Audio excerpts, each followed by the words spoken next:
Last week we talked about what you need to know to set up your CRM. It's great to be prepared to get things set up, but what about when you're actually going through the process of getting it set up? Today, we're going to dive into the steps that you should be taking to set your own CRM up and get it ready to use. Hey everyone, I'm Ian Campbell. I'm CEO of Mission Suite. Before we jump into today's video, do me a favor, hit the subscribe button and ring the bell so that you're notified every time that we post new videos. I've been helping clients build out CRMs for their businesses for almost 20 years now, long before I even started Mission Suite. What I've come to realize over all that time is that there's a best practices sequence to getting your CRM account set up and ready to be used. Now, if you're working with the right CRM platform, then you shouldn't have to worry about it at all.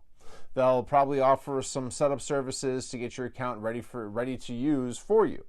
At Mission Suite, for example, we can get your account fully functional if you don't want to have to deal with it on your own. But we do work with a lot of do-it-yourselfers, the people that would prefer to roll up their sleeves and just do the job themselves. I can speak from personal experience as a do-it-yourselfer that if you don't know where to start and what process to go through, it'll be tough to get it done and you will probably end up pretty frustrated. If you're one of those folks, like me, then I will walk you through the steps that we take one by one to get our clients' accounts up and running. And if you haven't watched last week's video on what you need to know to get your CRM account set up, be sure to check that out before you watch this and then jump into this video. So if you're ready, let's roll with it. Step 1, set up your groups or your segmentations. This is going to help you make sure that as you move forward in getting things set up, the right people have the right access. Automation is in the right place, and that any fields that you may need to create can be kept in the right place if need be. Segmenting your list is one of the most important aspects of using your CRM, so it should be the first thing that you make sure to get right in your implementation. Step 2, give your users the access that they need. Once your segmentation is set up, it's time to make sure that your users have the right access. This is also going to help you enlist other people on your team to get the rest of the work done and potentially offer another set of eyes to make sure that everything is set up correctly before you go live. Getting people the right access is especially important in a system like Mission Suite, for example, where access is based first and foremost on the groups to which you want your users to have access. For example, if you have specific territories for your users, make sure that the right users are connected to the right groups. The last thing you want is your New York salesperson stuck in the North Dakota group, or potentially worse, with no access at all when you go live. Adoption of a new system is enough of a challenge, so you don't want to give anyone any reason to mistrust it moving forward. Step 3, customize your fields, your sales activities, and your pipeline stages. Remember, this is your CRM for your business. Make sure that it's customized for your business. Typically, I like to start with my custom fields. Hopefully you don't have any limits on the number of custom fields that you can create in the CRM that you're working with so that you're not limited in the information that you're storing. I'll repeat what I said in the last video. Make sure that you have all of the fields, activity types, and pipeline stages that you need, but no more. The last thing that you want to do is clutter up your system and confuse your users.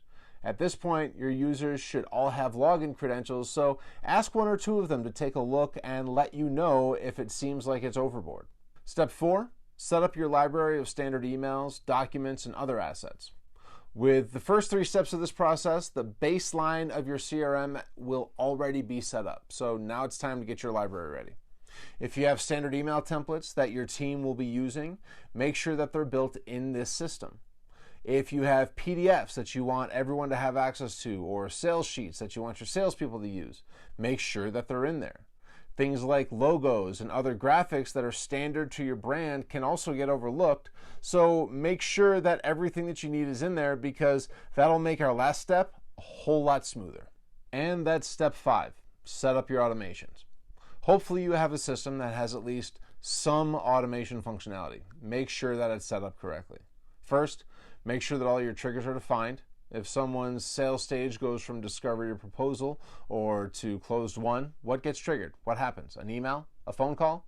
If someone clicks on a link in your emails, do they get a phone call? Do they get a different email? You have to know what those action trigger combos are so that you can set them up properly in your system. right? Every system uses different terminology to lay these things out, so I'm not going to get too specific into terms and what these things might be called here, but make sure that you dive into this. The automations are where the rubber meets the road in a CRM. Everyone says that a CRM can help you sell more efficiently and more effectively. Automation will actually do some of the work for you, so make sure that you spend some solid time here. We created a CRM implementation guide, and it's going to help you get your CRM set up whether you're using Mission Suite or not. Drop down to the description below and click on the link to check it out. Again, I hope you got something out of this video, and if you did, do me a favor, give it a like, maybe give it a share so that others can see it too. That always helps us with the YouTube algorithm. Also, don't forget to subscribe to our channel and ring the bell so that you're notified every time that we post new videos, and check these videos out too. And we'll see you next time around. Cheers.